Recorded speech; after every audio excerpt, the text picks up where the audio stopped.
네, 갈라디아서 강해 오늘 5장 1절부터 읽어 나가겠습니다. 성경 정독반입니다. 한 절 한 절 우리 읽어 나갈 때에 성령 하나님께서 깨우쳐 주시고 또 우리가 마음을 열고 하나님의 음성으로 우리가 듣기를 바랍니다. 갈라디아서 5장 1절 그리스도께서 우리를 자유하게 하려고 자유를 주셨으니 우리가 자유를 이제 얻었다는 거죠. 갈라디아 교회 성도들아, 우리들은 자유자다, 자유인이다. 그런데 그 자유는 어디로부터 왔냐면 그리스도께서 주신 자유다 이렇게 말하죠. 그런데 그리스도께서 뭘 하셨느냐 하면 우리에게 자유롭게 하시려고 매였던 우리를 자유롭게 하시려고 그분께서 뭔가를 하셨다는 거죠. 그래서 그분의 그 공로에 근거해서 그분의 행위에 근거해서 우리가 어떤 스스로 자유케 된 것이 아니라 그리스도께서 하신 그 일에 근거해서 우리가 자유를 얻었다 이렇게 말합니다. 그러므로 우리가 이 자유를, 구원을, 또 우리가 가진 생명과 영생, 소망 이런 것들을 그리스도가 주신 것이다. 그리스도를 통해서 얻은 것이다. 이런 기본적인 생각을 늘 가지고 있어야 된다. 왜냐하면 그 이전에는 우리가 종살이하고 있었다 이런 뜻이거든요. 우리가 얻은 구원, 해방, 자유, 위로, 만족, 새로운 삶 이런 것들은 예수 그리스도 인해서 주어진 것이다. 그것은 은혜로 주어진 것이다. 우리의 노력이나 행위로 우리가 그 자유를 쟁취한 것이 아니다. 이런 기본적인 생각을 우리가 가지셔야 합니다. 자유는 피 흘린 만큼 우리가 노력해서 쟁취하는 거다. 투쟁해서 얻는 거다. 이런 생각을 우리가 하기 쉬운데 이 구원, 영생, 영원한 생명 이런 것과 관련해서는 우리 힘으로 그것을 얻어낼 수가 없다. 오직 누가? 그리스도께서 여기에 밑줄을 치셔요. 그리스도 외에는 이 자유를 우리에게 줄 수도 없고 또 그리스도가 우리의 참된 해방자이시고 우리가 그리스도가 아니었으면 지금도 종살이하고 있다. 이제 우리는 그리스도로 인해서 그리스도인이 되었다고 한다면 자유의 삶을 살아야 된다. 그게 마땅하다는 거죠. 근데 어떻게 종의 멍에를 다시 매겠느냐. 그게 1절의 핵심입니다. 그리스도께서 우리를 자유롭게 하려고 자유를 주셨으니 그러므로 굳건하게 서서 다시는 종의 멍에를 매지 말라. 종의 멍에를 매지 말라. 그 멍에 하는 것은 욕, 그 소가 머리에 끼우고 그 서로 그 멍에를 메고 그 소가 일을 해야 되는 거 있죠. 꼼짝없이 붙들려 가지고 그 일을 하게 되는 그 멍에를 메고 있는 상태가 그리스도인 이전의 삶이었다 이렇게 얘기합니다. 근데 이 자유를 얻고 얻은 자답게 산다는 것은 굳건하게 서서라는 이 대목이 중요합니다. 잘못하면 또다시 구구정하게 또다시 무거운 멍에를 지고 굳건하게 서지 못하고 매여서 끌려가는 이런 삶을 살게 된다는 것입니다. 그래서 우리가 그리스도 안에서 누리는 자유가 있는가? 이 자유에 대한 확신이 있는가? 그 자유로 인해서 내 안에 세상이 주지 못하는 기쁨이 있는가? 그런 것을 확신하고 그것에 분명한 그 자기의 그 소속을 정체성을 분명히 하고 살지 않으면 또 멍에를 메고 익숙하게 관성적으로 끌려가서 또 이전처럼 종살이를 하게 된다 이런 얘기죠. 그래서 굳건하게 이거 굉장히 중요하죠. 여러분 이 갈라디아서 5장 1절은 사실은 그 레위기 26장 13절을 좀 염두에 둔 것 같습니다. 레위기 26장 13절로 한번 가볼까요? 네, 성경을 한번 쳐다보시죠. 레위기 26장입니다. 26장 찾으셨죠? 13절. 나는 너희를 애굽 땅에서 인도해 내어 그들에게 종된 것을 면하게 한 너희의 하나님 여호와이니라. 내가 너희의 멍에의 빗장을 부수고 너희를 바로 서서 걷게 하셨느니라. 여기 보세요. 출애굽에서 이제 뭘 면했다고요? 다시는 종의 멍에를 매지 마라. 종된 것을 면하게 했다. 이제 하나님 그분께서 너의 멍에를 부수셨다. 너의 멍에의 빗장을 부수고, 그 다음에 이제 우리가 바로 서서 걷게 했다. 그랬습니다. 네, 우리가 바로 서서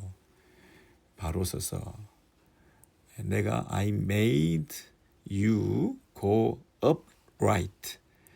똑바로 서서 걷게 했다. 여기 그 26장 레위기에 나와 있는 이 말씀을 우리가 생각할 때 바로 서서 굳건히 이런 본문이 이제 분명히 나오죠.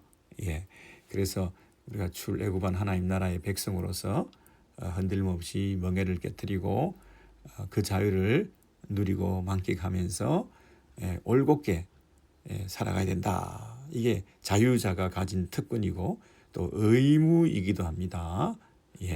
그래서 우리 갈라디아서로 다시 돌아오셔서 그 본문을 보시면요. 5장 1절에 그리스도께서 우리를 자유롭게 하려고 자유를 주셨으니 그러므로 굳건하게 서서, 그렇죠? 아까 레위기에 있는 그 말씀을 인용한 것 같습니다. 굳건히 서서 다시는 종의 멍에를 매지 마라. 이것이 자유자의 당당한 모습이다. 이렇게 말할 수 있죠. 우리가 어깨에 멍에를 메고 있을 때 구부정하게 되고 똑바로 설 수가 없는데 멍에를 깨뜨리고 자유케 되어서 똑바로 서서 이제 다시 그 율법 아래에 들어가지 않는 그 잔인한 멍에를 메고 그 멍에에 매여서 신음하는 그런 것을 되풀이할 필요가 없다. 예수님께서 수고하고 무거운 짐진 자들아 다 내게로 오라. 그 무거운 짐이 뭐겠습니까? 율법에 종살이하는 무거운 짐이죠. 율법에 매여서 그 율법을 다 지키지도 못하면서 그 율법을 지키려고 애를 쓰고 있는, 그리고 바리새인과 서기관들은 자기들도 못 지키면서 백성들에게 그것을 지키라고 강요하고 있는, 지켜서 의롭게 된다고 하는 그 멍에는 너무나 무거운 것이죠. 어려운 것이죠. 근데 예수께서 주시는 멍에는 쉽다 그랬잖아요. 그래서 믿음으로 의롭게 된다. 그리스도 안에 있는 자는 자유케 된다.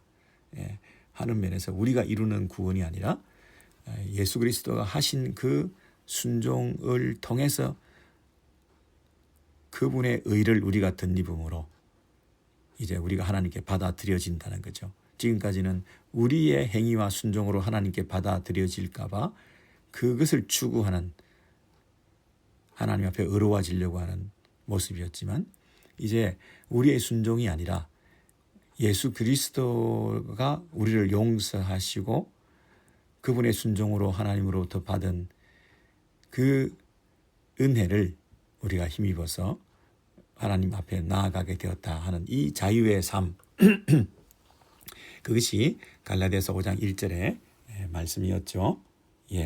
그게 이제 제일 중요한 이제 메인 센텐스를 주제 글이나 마찬가지인 그 1절을 딱 선언하고 나서 이제 조금 더 구체적으로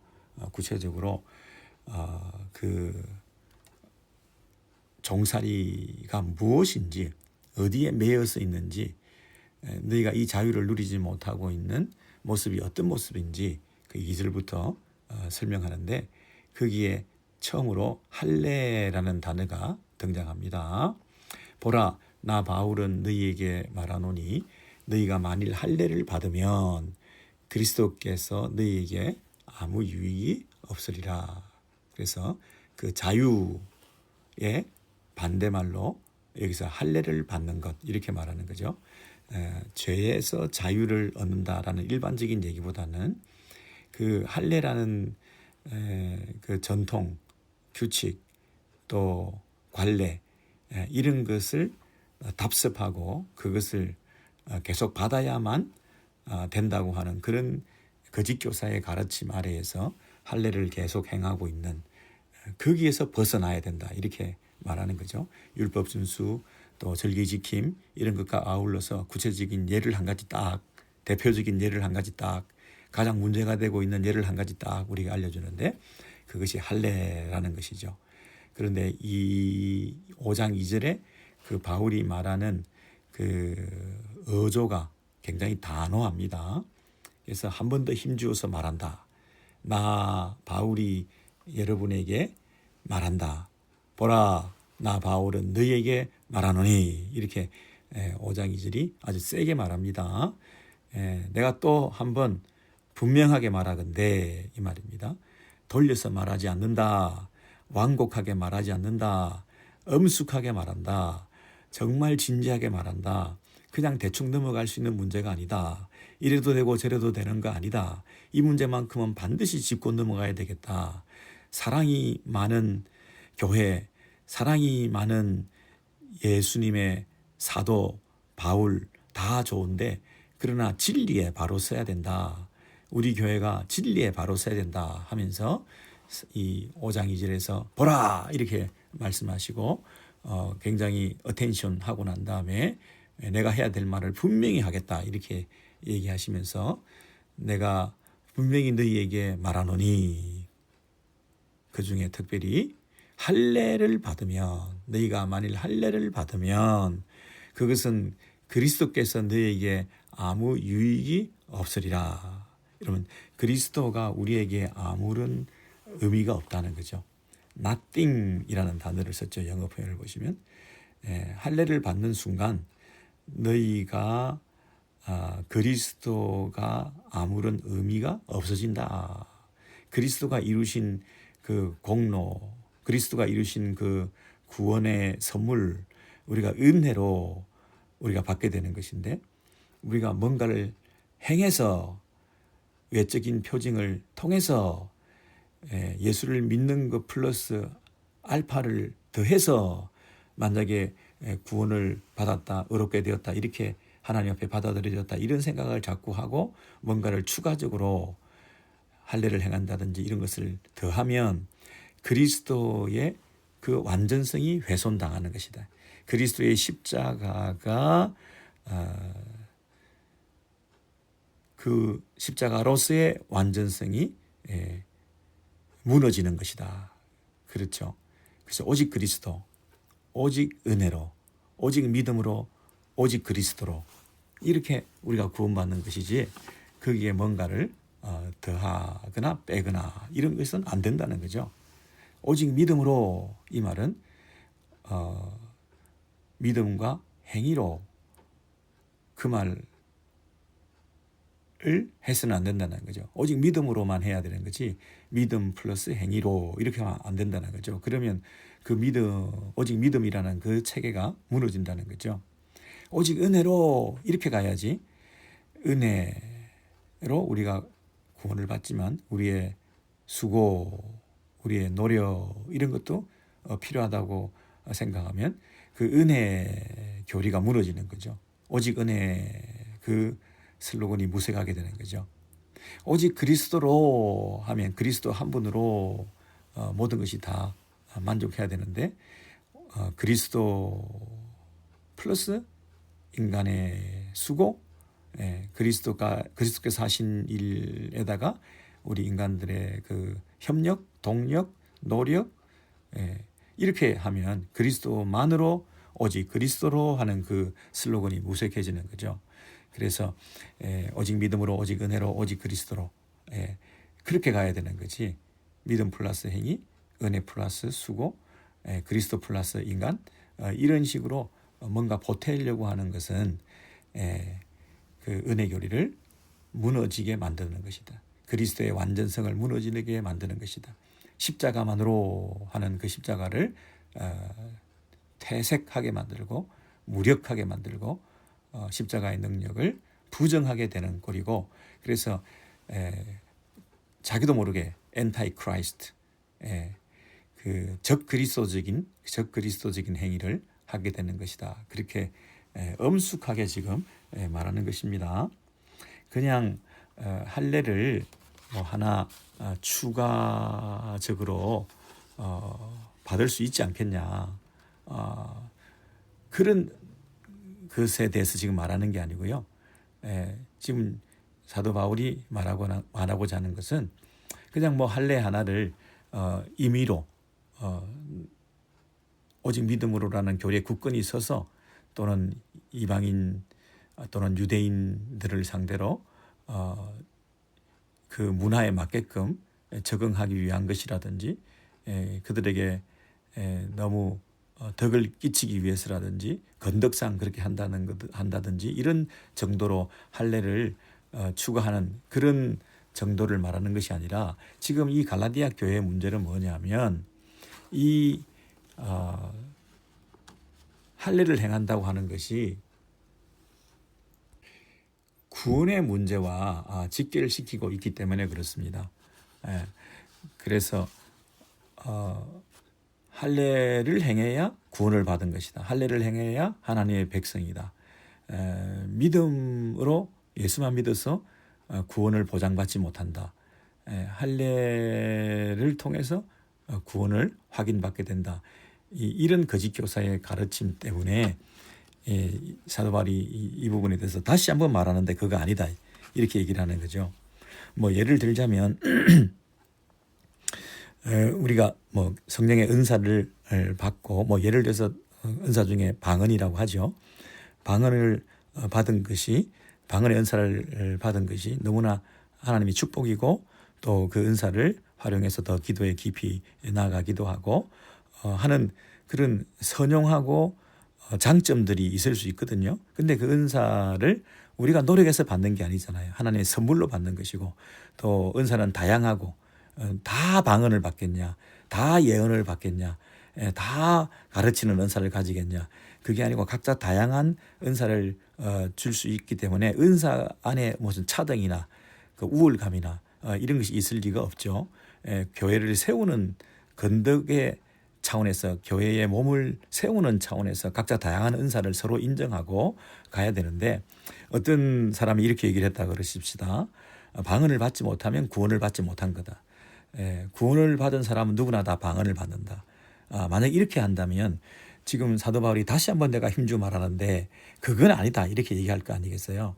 네가 방언 받은 것이 나쁘다는 것이 아니라, 방언 받는 것이 오히려 권할 만한 일인데, 만약에 방언 받은 것을 우월감으로, 방언 받지 못한 사람을 열등감으로, 교회 분위기가 예수를 믿음으로 구원받는 건데 방언을 받지 않으면 구원받지 못한 것으로 이렇게 치부되고, 열등의식을 가지고 어떤 사람은 우월감을 가지고 그러고 계속 방언 받아야 된다, 이런 가르침을 하고, 목회의 어떤 중요한 원리가 계속 방언 받으러 가야 되고, 방언 받지 못하면 안 되기 때문에 구원에 대한 이 확신도 못 가지게 되고, 교회에서 직분도 못 받게 되고, 방언 받지 못한 사람은 체험도 없고, 그래서 2등 신자고 1등 신자고 그런 면에서 신앙생활하는데 어려움이 많으니까 이 교회는 계속 방언 받게 하기 위해서 방언 훈련도 시키고, 방언 받기 위해서 날마다 이 집회를 하고 하는 방식으로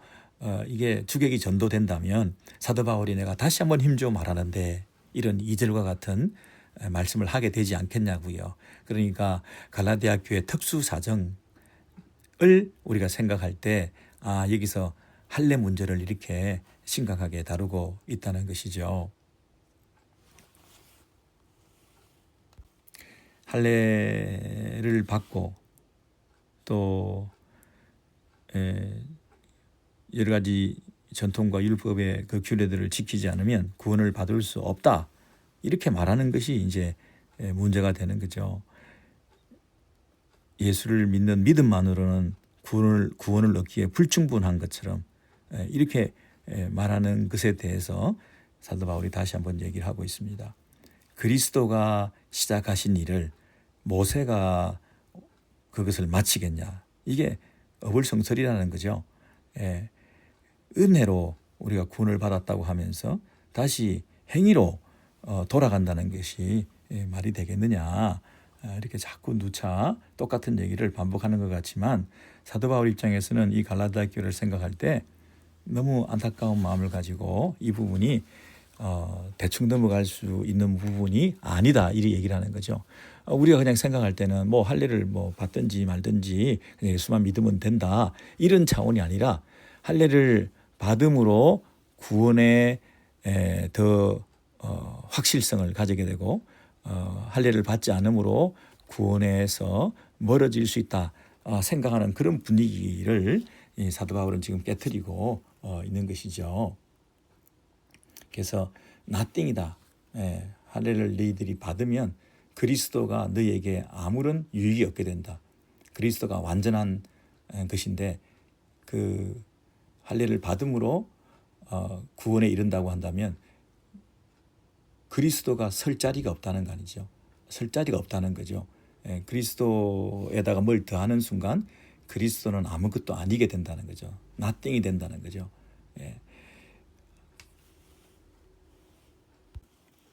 그리스도에다가 어떤 것을 더하면 그리스도를 잃어버리게 된다는 거죠. 그리스도는 우리의 구원자로서 우리는 그분만으로 만족하고 충분한데 그 그리스도에다가 뭐를 더해서 그것이 가능하다고 한다면 그 그리스도는 우리에게 아무 의미가 없어지는 것이죠. 만약에 여러분 생수병에다가 먹는 생수병에다가 뭐 독극물이나 뭐 잉크물이라도 시커먼 거를 폐수를 만들게 되게 되잖아요. 한 방울이라도 떨어뜨리게 되면 그 생수병을 마실 수가 없는 거잖아요. 뭐 한 방울이라도 떨어뜨리면 그 완전성이 훼손당하는 거잖아요.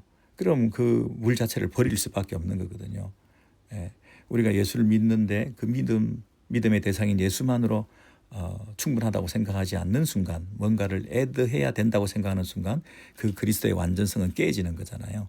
그러니까 이 오직 그리스도, 오직 은혜 이 교리를 우리가 늘 기억하지 않으면 이런 거짓 가르침들이 교회에 들어오면 우리가 나도 모르게 이제 솔깃하게 되고 그걸 추구하게 되고 그걸 닮아가게 되고 뭔가 이 내가 생각하는 이 단조로움과 너무 심플함과 오직 믿음으로 오직 예수 그리스도로 말미암아 구원받는 이 일이 의미가 없어지고 뭔가 내 열심과 내 만족감과 이런 것을 채우고 그래야 내가 그 더 신앙생활 하는 것 같은 이런 잘못된 이런 신앙생활의 패턴으로 빠지게 되니까 이런 부분을 이제 사도 바울 입장에서는 갈라디아 교회에 처음부터 엄숙하게 강력하게 얘기를 하시면서 아까 말했던 5장 2절에서 보라 나 바울은 너희에게 말하노니 이렇게 얘기하시면서 네가 만일 할례를 받으면 그리스도가 아무 의미가 없어지는 거다. 그렇게 말하는 그 의도를 여러분께서 좀 짐작하실 수 있을 것 같습니다. 좀 심하다시피 그렇게 말씀하시는 그 이유를 그 심정을 우리가 좀 느꼈으면 좋겠습니다. 그래서 3절에 이렇게 말합니다. 내가 할례를 받는 각 사람에게 다시 증언하노니 또 다시 내가 말한다는 거예요. 여러 번 얘기했는데 또 다시 얘기를 하는데 그는 율법 전체를 행할 의무를 가진 자라 그랬습니다.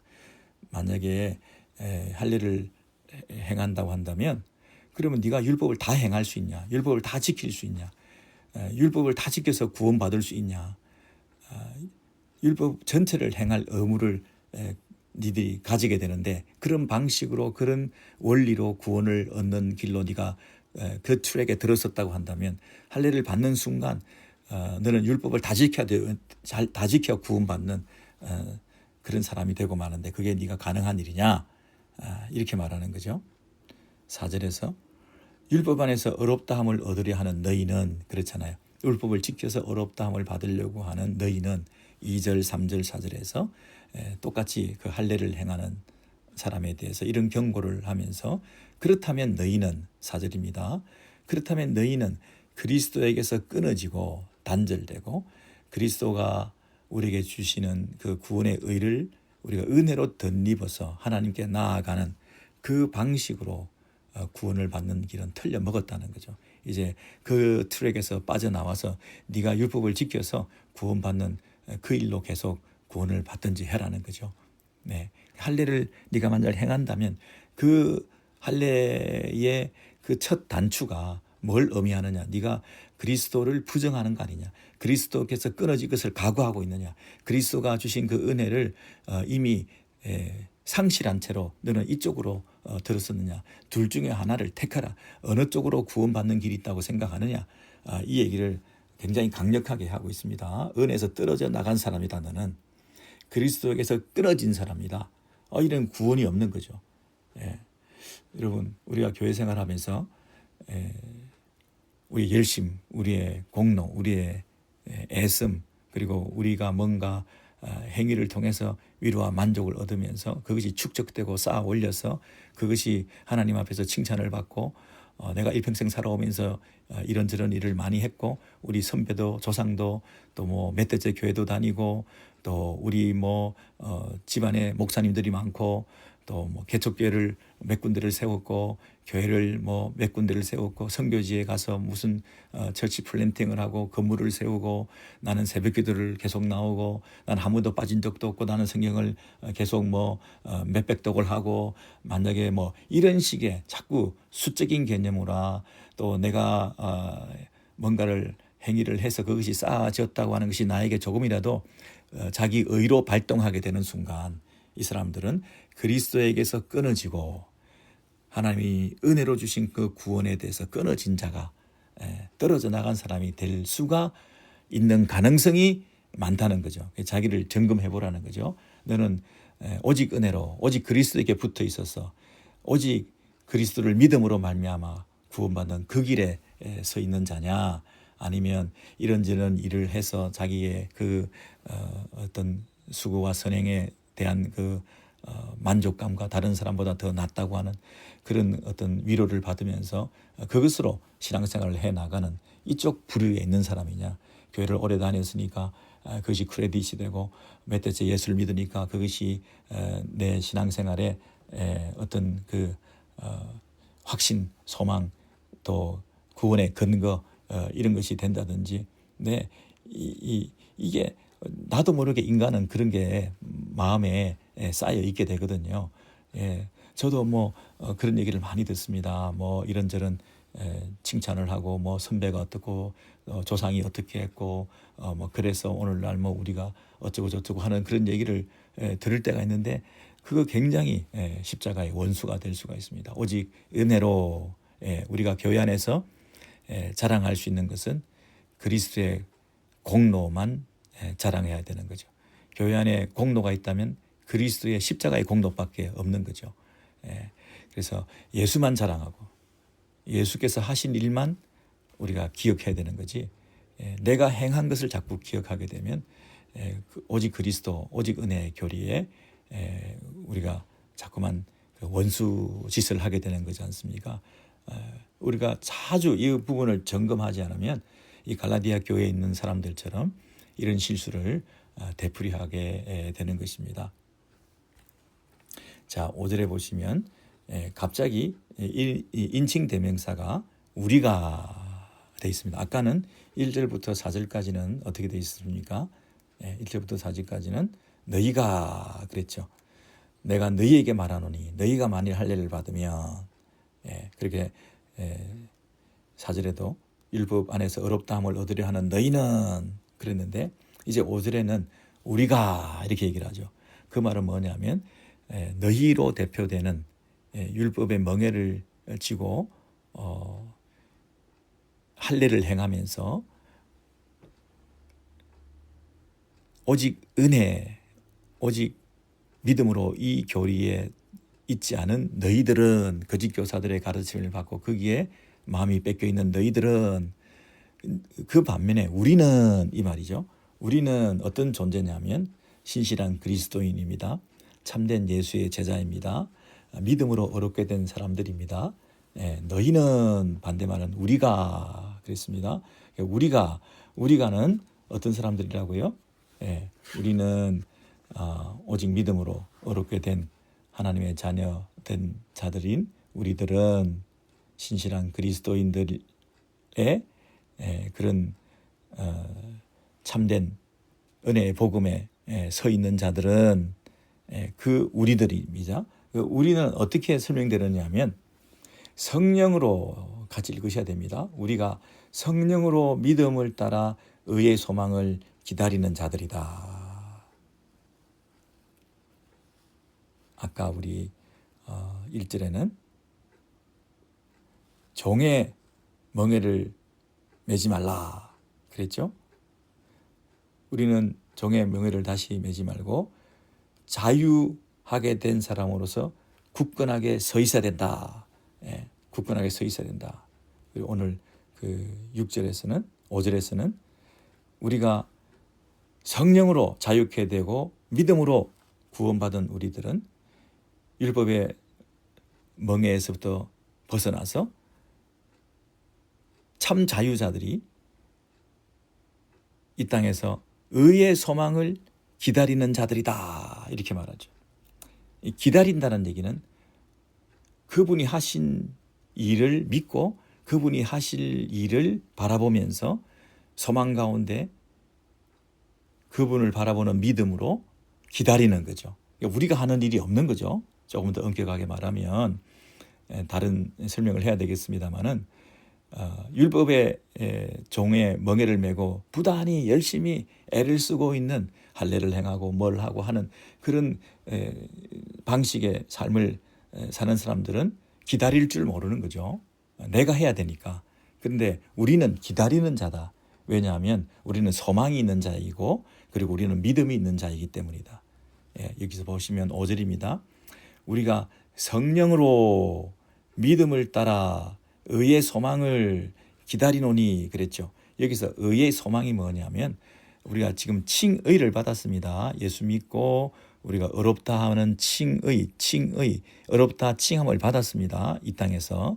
그런데 이 의의 소망은 뭐냐면 우리가 지금은 어렵다 칭함만 받았지 진짜 어렵게 된 게 아니잖아요. 그래서 구원의 그 의를 완성시키는 그 소망, 의의 소망, 완전한 의를 지금은 칭의, 어렵다 칭함만 받았지만 앞으로 그 어렵다 여김을 받는 것이 아니라 진짜 어려워지는 완전한 의를 이루는 하늘에서 우리 주님과 함께 살아가는 영화의 상태로 올라가게 되는 그것이 의의 소망이거든요. 그때를 기다린다. 근데 우리가 칭의도 하나님의 은혜로 칭의를 받은 거거든요. 우리의 행위로 된 게 아니잖아요. 우리가 어렵게 된 것은 오직 예수 그리스도의 의로 된 거잖아요. 그러니까 전적인 하나님의 은혜로 우리가 칭의를 받았다면 이 의의 완성도 영화의 단계에 들어가는 것도 의의 소망이 이루어지는 것도 지금은 칭의 단계지만 어렵다 칭함을 받았지만 완전한 의의 단계로 구원의 완성의 단계로 그 의가 완성되는 그 소망을 이루는 그 단계로 가는 것도 그것도 은혜거든요. 여러분 칭의는 은혜로 받았는데 그 의의 소망이 이루어지는 그 완성은 우리 힘으로 받는다? 아니죠. 구원의 모든 과정은 은혜입니다. 우리가 그 모든 구원의 과정을 은혜로 받고 믿음으로 받고 그리고 소망으로 기다리고 기다린다는 말이 그래서 중요한 겁니다.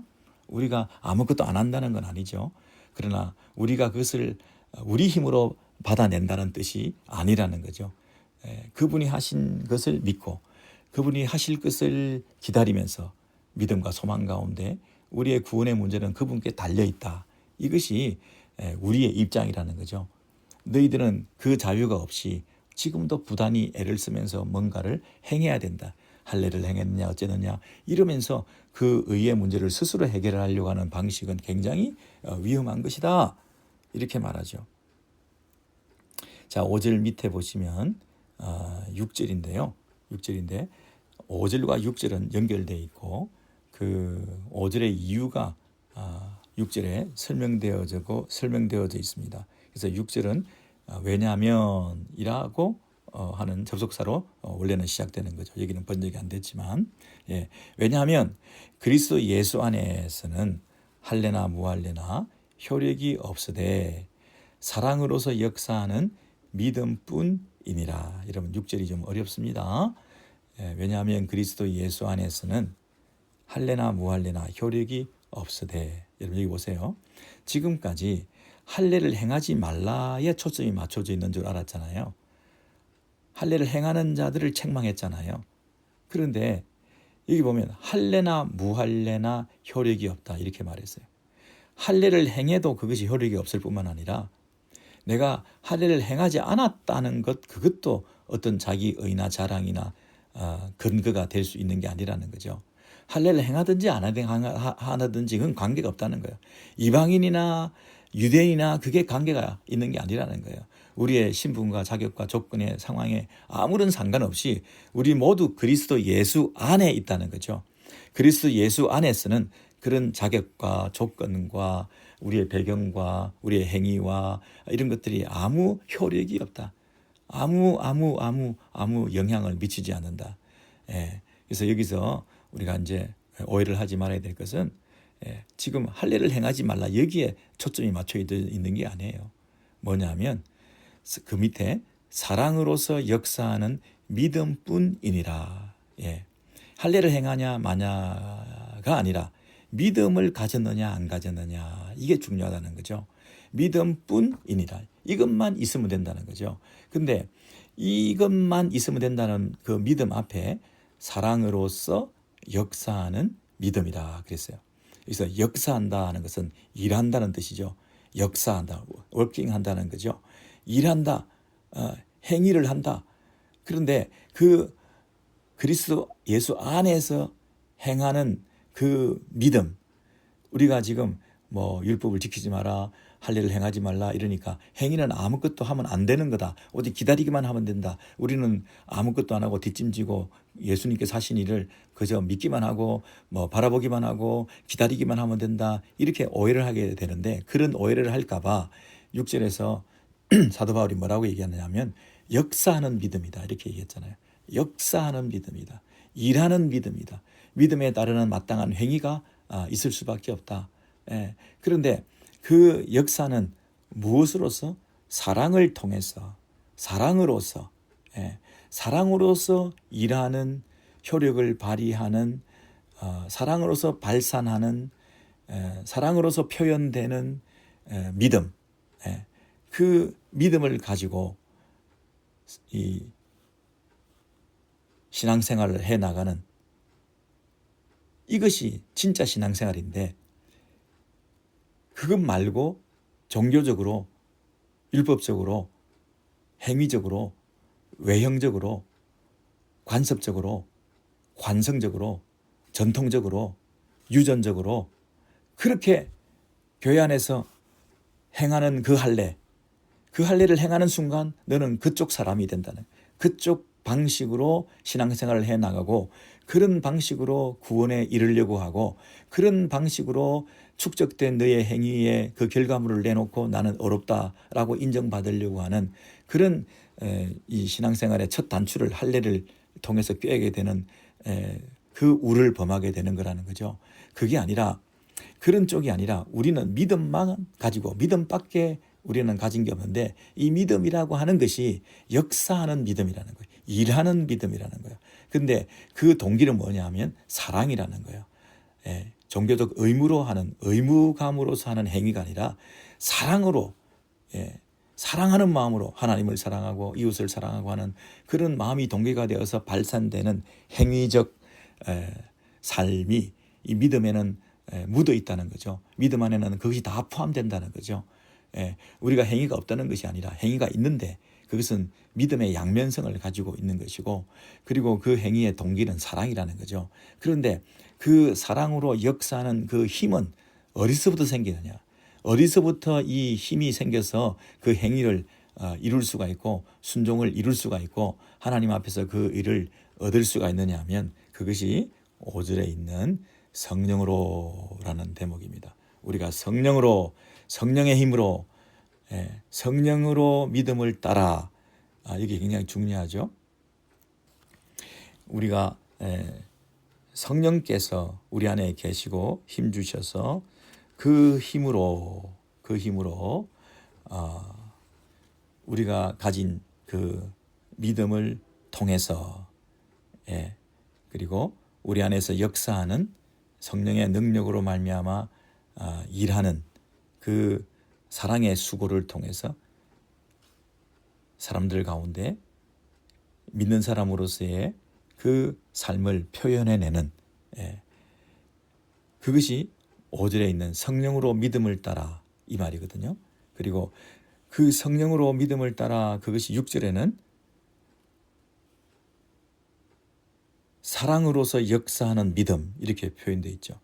사랑으로서, 성령의 능력으로 우리의 믿음이 그 삶으로 표현되는 그런 신앙생활을 이 땅에서 주님 오시는 때까지, 우리의 의의 소망이 이루어지는 그때까지, 우리가 구원과 영원한 생명을 얻는 그날까지, 우리가 칭의는 받았지만, 은혜로 칭의를 받았지만, 우리가 영화의 단계에 완전한 의에 이르는 그 소망을 가지고, 그것도 은혜로 받게 되는데, 그 보증으로 이 땅에 우리가 사는 동안 성령님을 주셨고, 그 성령님의 역사하는 힘을 따라서 하나님의 영이신 그분이 우리 안에서 힘 주셔서 종교적 의무감이 아니라 사랑의 능력으로 이웃을 섬기고 하나님을 사랑하는 그 믿음을 우리가 가지고 살아가는, 그래서 이 땅에서 그 사랑의 열매를 맺으면서